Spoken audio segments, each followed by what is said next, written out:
आज की इस वीडियो में हम लोग बिहार बोर्ड क्लास 8 अध्याय 5 वर्ग और वर्गमूल के बारे में जानेंगे हम इस वीडियो में।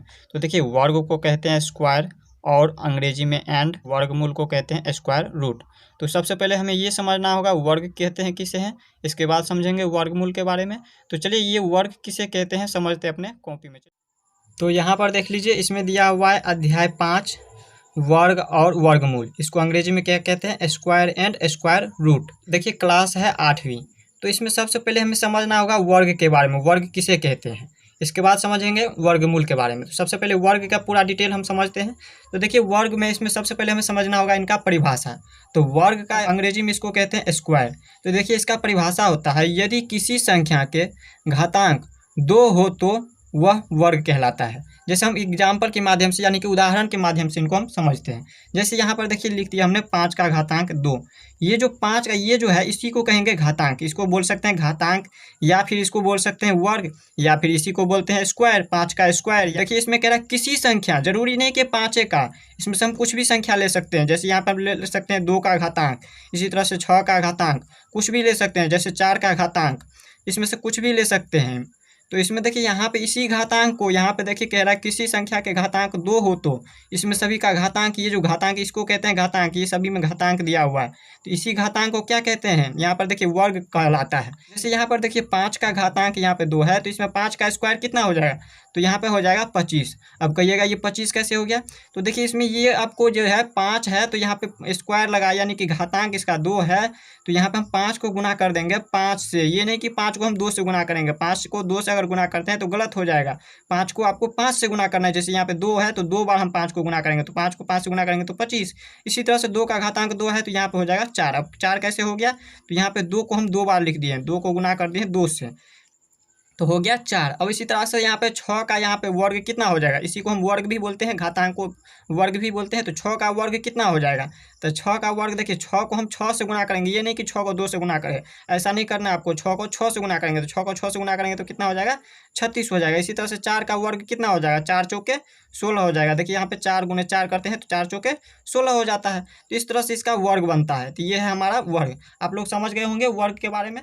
अब हम इनसे आगे समझते हैं। तो यहाँ पर देख लीजिए, हमने लिखा है इसके बाद वर्ग संख्याओं के गुणधर्म। देखिए, आपके बुक में दिया हुआ है, ये हम बाहर से नहीं बता रहे, जो भी बता रहे हैं वो आपके बुक से ही बता रहे हैं। देखिए, दूसरा नंबर इसके बाद दिया है वर्ग संख्याओं के गुणधर्म। तो वर्ग संख्याओं के गुणधर्म में देखिए, यहाँ पे ये है संख्या नंबर, 1 नंबर यहाँ पे ये संख्या में है, और ये जो है संख्याओं का वर्ग है। जैसे 1 का वर्ग 1 होगा, 2 का वर्ग कीजिएगा तो 4 होगा, 3 का वर्ग 9, 4 का वर्ग 16। इसी तरह से यहाँ पे ये सभी क्या है, वर्ग में दिया हुआ है। तो इसमें जो है आपको ये जो चार्ट है 20 तक दिया हुआ है आपके बुक में, तो इनको आपको पूरा को याद रख लेना है। यहाँ पे 1 से लेके 20 तक का जो है, जो भी वर्ग है वो आपको याद रख लेना है। जैसे 10 का वर्ग है 100, 20 का वर्ग है 400, 19 का वर्ग है 361, ये सभी को आपको याद रखना है। तो चलिए हम इनसे आगे समझते हैं। इसमें देखिए, यहाँ पे दिया हुआ है क्या, तो इसमें देखिए हमने यहाँ पे इसको लिख दिया इस तरह से। तो देखिए, वर्ग संख्याओं के गुणधर्म में क्या होता है, तो देखिए इसमें हम यहाँ पे क्या करेंगे, इसको पहले हम इस तरह से मिला लेते हैं, इसके बाद हम आपको समझाते हैं। इसको यहाँ पे, इसको हम 1 को 9 से मिलाएंगे, इसको हम इससे मिला देंगे, इसको हम इससे मिला देंगे, इसको हम इससे मिला देंगे, और ये बच गया, उसको ऐसे ही छोड़ेंगे। अब देखिए, हम इसमें समझते हैं वर्ग संख्याओं के गुणधर्म। गुणधर्म में क्या होता है, तो गुणधर्म में यहाँ पर देखिए, जैसे हमने लिख दिया यहाँ पे 64 का वर्ग। तो 64 का वर्ग जो लिखा है, तो इसमें देखिए यहाँ पे इकाई अंक इसका क्या है, 4 है। इकाई अंक क्या है, 4। तो 4 का वर्ग, ये क्या है, 4 का वर्ग है इकाई अंक में। तो 4 का वर्ग यहाँ पर देखिए इसमें दिख रहा होगा आपको, तो इसका इकाई अंक जो है 6 आएगा। या फिर इसमें देखिए दूसरा यहाँ पे 6 का भी यहाँ पे वर्ग होगा 6। देखिए, 6 रहे या फिर 4 का वर्ग, इन दोनों का वर्ग जो है हमेशा 6 होगा इसका इकाई अंक। इसका यहाँ पे 4 का वर्ग रहे तो भी 6 इकाई होगा, और यहाँ पे 6 का वर्ग रहेगा तो भी 6 इकाई होगा। तो यहाँ पर हम क्या करेंगे, इकाई अंक इसका क्या हो जाएगा, 6, क्योंकि यहाँ पे 4 का वर्ग है, तो 4 का वर्ग रहता है तो इकाई अंक इसका 6 होता है। अब देखिए, यहाँ पे ये निचले वाला हो गया, ये दहाई हो गया। तो दहाई में क्या होगा, तो हम देखिए इसका वर्ग करें पूरा का वर्ग, तो इसमें कितना तरीका है। देखिए, पहला तरीका तो हम इस तरह से कर सकते हैं, इसको जो जैसे 64 है तो 64 को स्क्वायर करना है, तो इस तरह से 64 को 64 से गुना कर देना है इस तरीका से, तो जितना आएगा उसको हम लिख देंगे। या फिर इसको 64 को हम इस तरह से भी करते हैं, 64 को डायरेक्ट यहाँ पे 64 गुने 64, ये इस तरह से बराबर में जो आएगा वो लिखते हैं। और तीसरा जो है यहाँ पर देखिए, इसको हम किस तरह से समझेंगे, यहाँ पर हम बता दे रहे हैं, ये इसको आपको याद रखना है। इकाई अंक, इकाई अंक का स्क्वायर। दूसरा नंबर आपको ये करना है, इसके बाद दहाई गुने इकाई अंक गुने 2, इसको आपको यहाँ पे लिख देंगे दहाई का स्क्वायर। तो ये जो देखिए दूसरा नंबर आपको इस तरीक़ा से भी बना सकते हैं। अब देखिए इसको हम जैसे इसका वर्ग करें तो कितना आएगा, देखिए इसी तरह से पहले हम इसको समझाएंगे, पहले हम इसके बारे में समझा देते हैं, इसका गुणधर्म समझाते हैं। गुणधर्म में ये नहीं आता है, हम सब पहले गुणधर्म इनको समझाते हैं। जैसे 64 का गुणधर्म में जैसे ये 6 आया, इसी तरह से यहाँ पे कुछ और ले सकते हैं। जैसे यहाँ पे ले लें हम 75 का वर्ग, तो 75 का वर्ग इसमें देखिए ये क्या है 5 है, इसका इकाई अंक कितना है 5। तो देखिए 5 का वर्ग है यहाँ पे, यहाँ देखिए 5 का वर्ग में क्या आ सकता है 5 आ सकता है इसमें इकाई अंक। तो यहाँ पे हम लिख देंगे इकाई अंक में इसमें 5 आएगा हमेशा। जिस तरह से यहाँ पे इसमें और कुछ भी ले सकते हैं, जैसे यहाँ पे ले लिया हम 64, जैसे 64 तो 4 तो लिए ही है, यहाँ पे 6 ले लेते हैं। अब लेते हैं हम 6, तो यहाँ पे 66 ले लिए, तो 66 का वर्ग। अब 66 का वर्ग कितना होगा, तो देखिए इसमें इकाई अंक इसका कितना होगा, तो देखिए 6 का वर्ग है, तो 6 का वर्ग में यहाँ पर देखिए कितना आ सकता है 6 ही आएगा। तो यहाँ पे इसका इकाई अंक, तो यहाँ पे 6 इकाई अंक लिख देंगे। और दूसरी बात आप लोगों को एक बात और याद रखना है, देखिए यहाँ पर जो है सम संख्या का, यहाँ पे याद रखिएगा सम संख्या का जो है वर्ग में हमेशा सम संख्या में ही आता है, और विषम संख्या विषम में ही आता है। तो देखिए जैसे ये विषम में है वर्ग, तो विषम में ही आया हुआ है, ये 5 विषम में है तो यह भी विषम में, और ये सम में है तो सम में, ये भी सम में है तो सम में ही आया। तो इस तरह से यहाँ पे समझ सकते हैं। तो यहाँ पर देखिए इकाई स्क्वायर है, इकाई का स्क्वायर यानी कि इकाई क्या है इसमें 4 है, तो 4 का स्क्वायर कितना होगा 4 चौके 16, 16 का 6, इसको हम सोल्व करते हैं, बना लेते हैं इस वर्ग को। तो 16 का 6 हाथ में 1, तो 1 लिख लिया। और दूसरा आपको यहाँ पे इसके बाद लिखना है दहाई गुने इकाई लिखा हुआ है दूसरा नंबर में, दहाई गुने इकाई। तो दहाई ये है और इकाई ये है, तो 6 को 4 से गुना करेंगे तो 6 चौके 24, और 24 को फिर क्या करना है 2 से गुना करना है। इस फार्मूला पे चल रहे हैं, 24 दूनी के कितना होता है 48, और 48 में 1 जोड़ देंगे, ये जो 1 लिए हुए हैं हाथ में 1 बचा हुआ था, तो यहाँ पे लिख देंगे 49, 49 के 9 हाथ में 4, अब हो गया 4। तो अब देखिए इसमें क्या करेंगे, इसके बाद तीसरा नंबर में कह रहा है दहाई का स्क्वायर यानी कि दहाई का वर्ग करना है।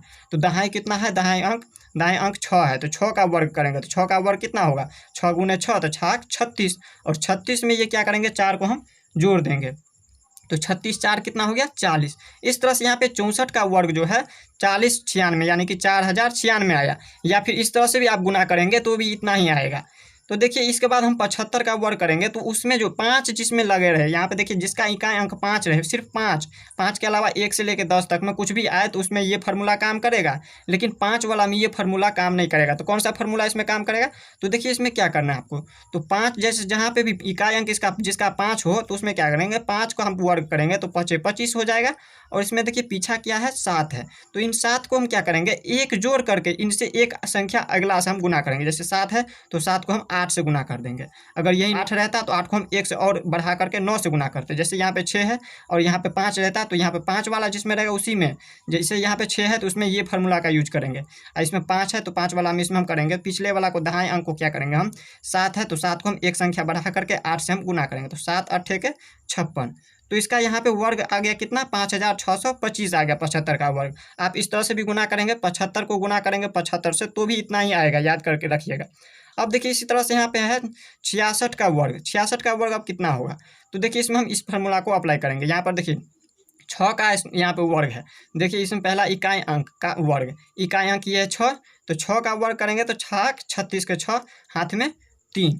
अब देखिए इसके बाद क्या करना है दूसरा, इसके बाद दहाई अंक गुने इकाई अंक गुने 2, दहाई अंक कितना है 6 है तो 6, और इकाई अंक कितना है 6, तो 6 को 6 से गुना करेंगे तो 6 36, और 36 को इन 2 से गुना करेंगे तो 36 दूनी के 72, और 72 में यहाँ पे इसका हाथ में यहाँ पे बचा हुआ था कितना 3, तो 72 3 75, 75 के 5 हाथ में 7। अब इसमें तीसरा अंक है यहाँ पे दहाई का स्क्वायर, यहाँ पे बोल सकते हैं दहाई का वर्ग। तो दहाई का वर्ग कितना है, तो यहाँ पे 6 है दहाई अंक, तो 6 को हम वर्ग करेंगे तो 6 36, और 36 में 7 को जोड़ेंगे तो 36 और 7 4356 आ गया इसका वर्ग करेंगे। तो इस तरह से आप लोग समझ गएंगे संख्याओं के गुणधर्म और वर्ग किस तरह से निकालते हैं वो भी आप लोग समझ गए होंगे। अब हम इनसे आगे समझते हैं। अब देखिए अब दिया हुआ है पूर्ण वर्ग, अब हम समझते हैं पूर्ण वर्ग के बारे में। तो देखिए पूर्ण वर्ग का सबसे पहले परिभाषा जान लेते हैं। तो पूर्ण वर्ग का परिभाषा होता है ऐसी संख्या जो किसी का वर्ग हो पूर्ण वर्ग कहलाती है। अब देखिए इस परिभाषा से आपको समझ नहीं आया होगा कुछ भी, अब हम उदाहरण के माध्यम से जब समझाएंगे तो आपको समझ आएगा। तो देखिए इसमें कह रहा है ऐसी संख्या जो किसी का वर्ग, जैसे यहाँ पे ऐसी संख्या जैसे ले लिए संख्या में 9, तो ये क्या कह रहा है किसी का वर्ग हो पूर्ण वर्ग कहलाती है। जैसे ये किसका वर्ग है, ये 3 का वर्ग है, तो ये क्या कहलाएगी पूर्ण वर्ग कहलाएगी, ये हमें पूर्ण वर्ग कहलाएगी, पूर्ण वर्ग कहलाएगी, याद रखिएगा। जिसका यहाँ पे देखिए कह रहा है किसी का वर्ग हो, जैसे यहाँ पर देखिए 16, तो ये किसका वर्ग है, ये 4 का वर्ग है। ये किसका वर्ग है, 16 4 का वर्ग है, तो ये भी क्या हो जाएगा, पूर्ण वर्ग कहलाएगी ये भी संख्या।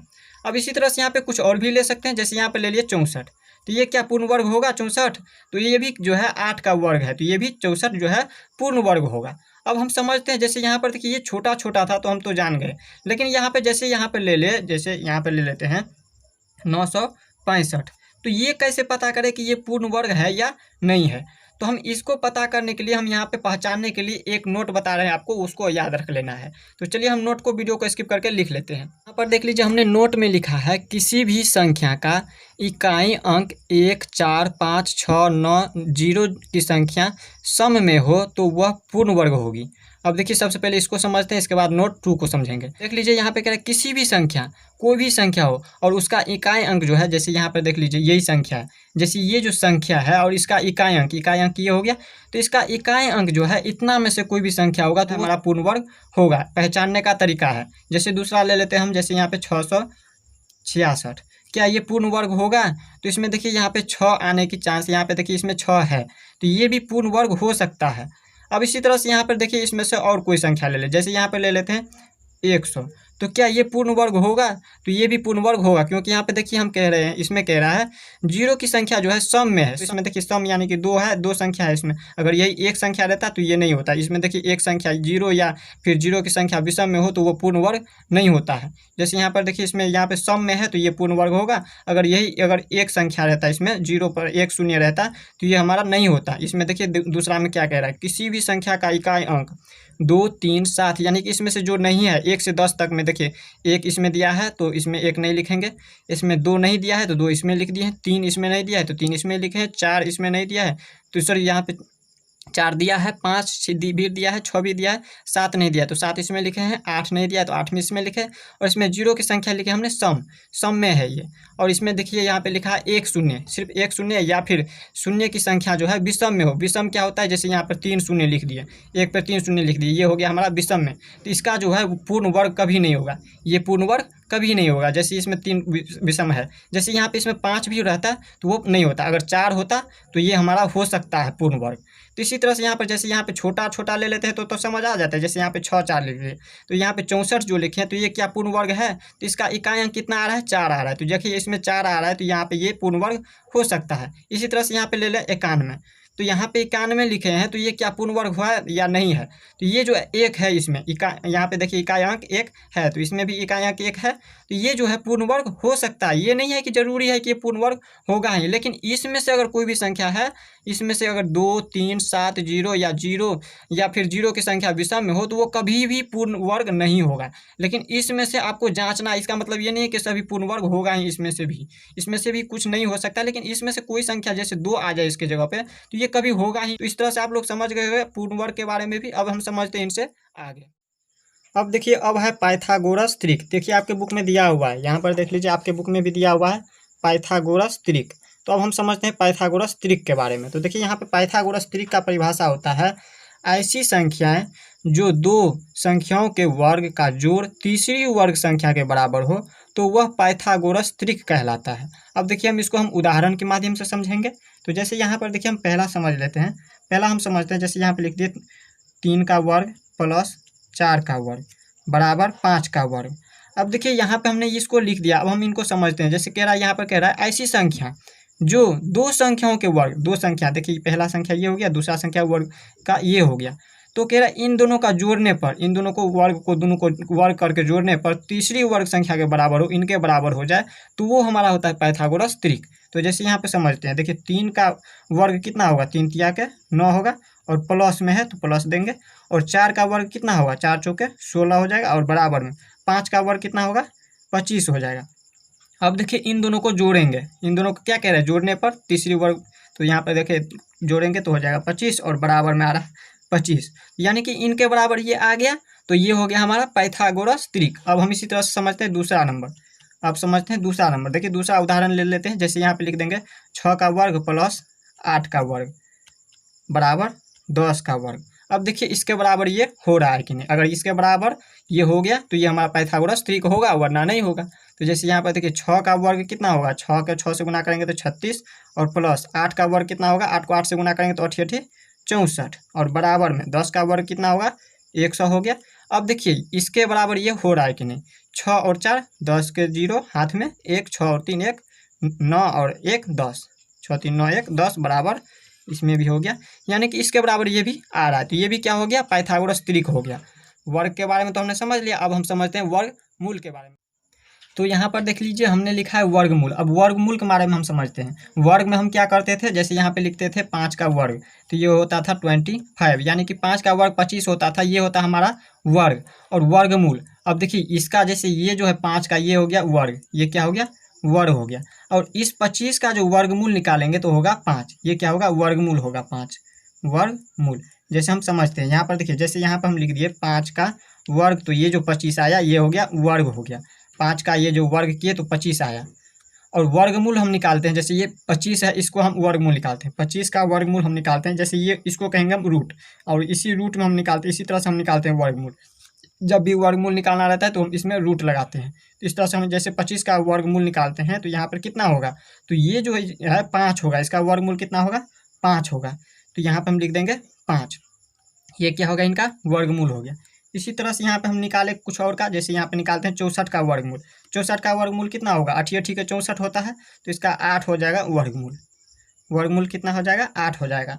अब इसी तरह से यहाँ पे निकालेंगे 100 का वर्गमूल, अब 100 का वर्गमूल कितना होगा 10 दाहिन के 100, यहाँ पे 10 हो गया इसका वर्गमूल।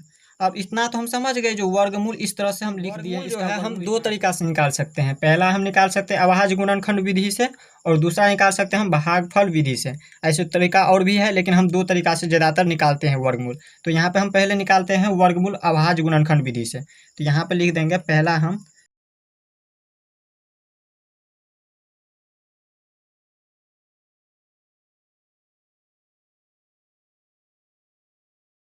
तो जैसे देखिए यहाँ पे हमें निकालना है 144 का वर्गमूल। देखिए वीडियो लंबा हो रहा है, इसलिए हम जो है एक ही एग्जाम्पल में आपको बता दे रहे हैं। तो यहाँ पर 144 का वर्गमूल हम किस तरह से निकालेंगे, तो इसका क्या करेंगे, हम अभाज्य गुणनखंड में जब भी निकालेंगे वर्गमूल तो 144 का एलसीएम ले लेंगे। इस तरह से हम क्या करेंगे, यानी कि लघुत्तम ले लेंगे। तो 2 से लेंगे सबसे पहले, तो 2 सत्ते के 14 और 2 दूनी के 4। अब फिर 2 से लेंगे तो यहाँ पे कितना हो जाएगा 36 दूनी के 72। फिर 2 से लेंगे तो 18 दूनी के 36। फिर 2 से ले तो 9 दूनी के 18। फिर 3 से ले तो 3 तिया के 9। अब हम इसको ऊपर लिख लेते हैं, इन सभी को लिख देंगे 2 गुने कितना बार आ रहा है, तो 1 2 3 4 बार, तो 4 बार लिख देंगे। इस तरह से 4 बार लिख दिए 2 को, और गुने 3 कितना बार 2 बार, तो 2 बार लिख देंगे 3 को। अब इन दोनों इनको हम क्या करेंगे, जोड़ा बना लेंगे। 2 को 2 के साथ जोड़ा बनाएंगे, इन 2 को इन 2 के साथ जोड़ा बनाएंगे, और 3 को जोड़ा बनाएंगे। इस तरह से हम जोड़ा बनाएंगे, और इसके बाद हम एक इन दोनों में से जो है सिर्फ 1 2 लिखेंगे। इन दो के लिए 1 2 लिखेंगे, इसमें भी 2 2 है तो इसके लिए 1 2 लिखेंगे, और इसमें 3 2 है, सॉरी 3 2 बार है तो इसमें 1 बार लिखेंगे 3। अब इनको हम गुना करेंगे, 2 दूनी के 4 तिया के 12। तो ये जो 12 आ गया ये वर्गमूल हो गया 144 का। 144 का वर्गमूल निकालिएगा तो आ जाएगा 12। इस तरह से हम वर्गमूल इसका निकाल सकते हैं। अब हम ये तो हम समझ गए अभाज्य गुणनखंड विधि से। अब हम समझते हैं यहाँ पे भागफल विधि से। तो अब हम सीख लेते हैं भागफल विधि से वर्गमूल निकालना। तो देखिए भागफल विधि से हम वर्गमूल किस तरह से निकालते हैं। जैसे हम कोई एक संख्या ले लेते हैं, जैसे ले लेते हैं 576। इसका क्या करना है, आपको भागफल विधि से वर्गमूल निकालना है। तो इसको हम किस तरह से निकालेंगे, तो यहाँ पर लिख देते हैं 576। और इसका देखिए भागफल विधि से हम किस तरह से निकालते हैं, ये हो गया हमारा इस तरह से। और इसमें देखिए ये 5 किसी का वर्ग है, तो ये 5 किसी का भी वर्ग नहीं है। जैसे देखिए 9 देखे तो ये 3 का वर्ग है, 3 का वर्ग है, तो हम 3 से अगर लगाते यहाँ पे 9 रहता तो इस तरह से यहाँ पे इसमें देखिए 5 किसी का वर्ग है नहीं, तो हम क्या करेंगे, इसमें 2 से लगाएंगे। इसमें कितना से लगाएंगे, 2 से लगाएंगे। तो 2 से अगर यहाँ दिए हैं 2, तो इसके लिए यहाँ पे भी 1 2 लिखेंगे। यहाँ पे भी अगर यहाँ 2 लिखते हैं तो यहाँ पे भी 2 लिख देंगे। और इसमें एक बात और याद रखना, इन दोनों को ऊपर से क्या करना है, 2 2 को जोड़ा लगाते चले जाना। इसका जोड़ा हो गया 7 और 6 का जोड़ा हो गया पहला, और दूसरा ये अकेला है तो इसको अकेला। जैसे यहाँ पर देखिए इस तरह से यहाँ पे रहता है, इसमें 4 संख्या है तो इसको हम ऊपर से जोड़ा लगाते आते हैं, यहाँ पे इस तरह से जोड़ा लगाते हैं। अगर यहीं इस तरह से रहता, इस तरह से कुछ भी लिखा रहता तो हम इसको इस तरह से 2 2 का करके जोड़ा लगाते हैं। इस तरह से हम क्या करते हैं, जोड़ा लगाते हैं। तो इस तरह से इसमें 3 संख्या है तो इसमें ऊपर से क्या करते हैं, इन दोनों को जोड़ा लगाएंगे, और इसके बाद इनसे लगाएंगे, इनको जोड़ा लगाएंगे। तो देखिए इनसे आगे जोड़ा लगाए हैं क्यों, और इसका क्या कारण है जोड़ा लगाने का, तो देखिए हम इनसे आगे समझेंगे। तो यहाँ पर देखिए 2 दूनी के 4, 2 बार में ये 4 आ गया। अब हम इसमें क्या करेंगे, हम इसको घटा लेंगे। 5 में से 4 गया तो 1, इसमें कितना आ गया, 1 आ गया। अब हम इनसे आगे देखते हैं, इनसे आगे जो ये जो जोड़ा, अब देखिए इनको क्या है, यहाँ पर देखिए ये जो जोड़ा लगाए हुए इन दोनों को हम एक साथ लिखेंगे, 7 और 6 को हम एक साथ लिख देंगे। अब इसमें कितना आ गया, 176 आ गया। तो अब 176 आ गया, तो अब इसमें हम क्या करेंगे, तो इन दोनों को पहले हम जोड़ लेंगे, 2 और 2 4, यहाँ पर हम लिख देंगे 4, इसमें कितना लिख देंगे 4, इन दोनों को जोड़ दिए। इसका मतलब ये नहीं कि इसको गुना करना है, आपको गुना नहीं करना है, आपको जोड़ना है। 2 2 4 जोड़े हुए हैं। और इसके बाद क्या करेंगे, हम इसमें 176 आया, इसमें कितना से भाग लगेगा, तो यहाँ पर देखिए 4 को हम कितना से गुना, जितना यहाँ पर देख लीजिए, इसमें आप लोगों को दिख रहा होगा, इसमें देखिए 4 का इतना यहाँ पे आ रहा है, संख्या 6 का इकाई अंक 6 जो है, इसमें 4 आ रहा है या फिर 6 आ रहा है। तो 4 वर्ग और 6 वर्ग आ रहा है, तो इन दोनों में से कोई एक संख्या लेना है। पहले आपको 4 लेना है और इसके बाद 4 से अगर 9 लगे, 176 ना आए 4 से, तो अब यहाँ का आपको 6 से गुना करके देख लेना है। तो चलिए इनको देख लेते हैं। तो पहले यहाँ पर हम क्या करेंगे, 4 से गुना करके देख लेंगे। 4 से अगर 9 लगे तो फिर हम 6 से लगाएंगे। 4 से पहले हम देख लेते हैं। 4 यहाँ देंगे तो यहाँ पे भी 4 देंगे, यहाँ 6 देंगे तो यहाँ पे भी 6, उतना ऐसे गुना करेंगे जितना यहाँ से देंगे। तो देखिए 4 को 4 से गुना करेंगे, 4 चौके 16, 4 चौके 16 और एक हाथ में तो 17, यानी कि इसमें 4 से लग गया। 4 से जब लग गया तो 4 से लगा देंगे, इसमें ये 4 से लगा है तो इसमें एक 4 देंगे, और ये वाला 4 दिए हैं, 4 से गुना किए हैं इसीलिए यहाँ पे एक 4 दिए हैं, और इसमें 176 आ जाता है तो 176 लिख देंगे। इस तरह से यहाँ पे हमने लिख दिया 176। अब ये पूरा पूरी कर चुका है। अब इसमें ये जो 4 लिखे हैं इसके लिए यहाँ पे भी एक 4 लिख देंगे। तो इसका वर्गमूल 576 का वर्गमूल कितना आ गया, 24 आ गया। 576 का अगर वर्गमूल निकाले, 576 का इस तरह से यहाँ पे वर्गमूल निकालेंगे तो ये 24 आ जाएगा इस तरीक़ा से। तो इसमें से आपको कौन सा विधि अच्छा लगा, अभाज्य गुणनखंड विधि अच्छा लगा या फिर भागफल विधि से बनाना अच्छा लगा, वो आप लोग कमेंट में बताइएगा। तो मिलते हैं नेक्स्ट वीडियो में, तब तक के लिए गुड बाय।